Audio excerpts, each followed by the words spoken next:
Akkam jirtu kabajamtoota hordoftoota keenya. Oduu watantamaa pirezidaantiin Ameerikaa Doonaald Tiraamp waraana Iraan waliin xumuruudhaaf waliigalteen dhiyootti ni mallatteeffama jedheera. Haa ta'u malee Teheraan gama isiitiin haasaa fagooti wanni mirkanaa'ee hin jiru jechuun Tiraampiin haaleera. Dhugaan jiru immoo maali? Gatiin boba'aa addunyaa daddaffii maaliif gadi bu'e? Hanga dhumaatti nu hordofaa. Pirezidaant Tiraamp guyyaa kamisa dabre Ameerikaan Iraan irratti xiyyeeffannoo haleellaa guddaa raawwachuun akka turte dubbateera. Haa ta'u malee dhuma irratti haleellaa kana hambisuun isaa beeksiseera. Sababa isaas mari'attoonni biyyoota lamaanii waliigaltee bifa kanaan dura argamee hin beekne irra gahuu isaatiin jedhe.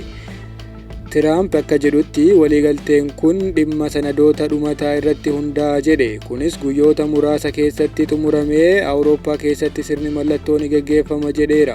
Garuu dubbi himaan ministeera alaa Iraan gabaasni Tiraamp jedhu kun tilmaama qofa ta'uu fi wanni dhuma irra mirkanaa'e tokkollee akka hin jirre ibse. Tiraamp kanaan duras waliigalteen dhiyoodha jedhee otoo wanni tokko hin mallatteeffamin hafuu isaa ni yaadatama jechuun yaada isaa ibseera.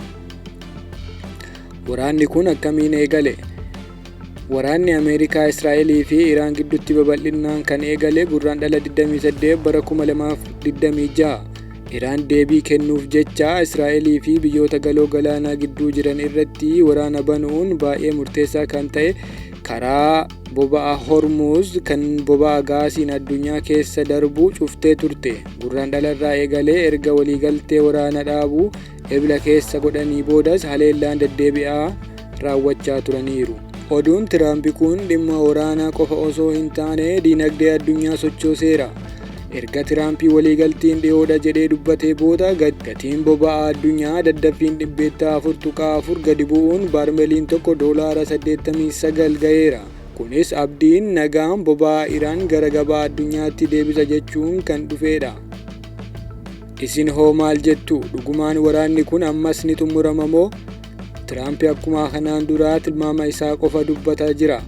Yaada keessan koomentii irratti nuuf barreessaa.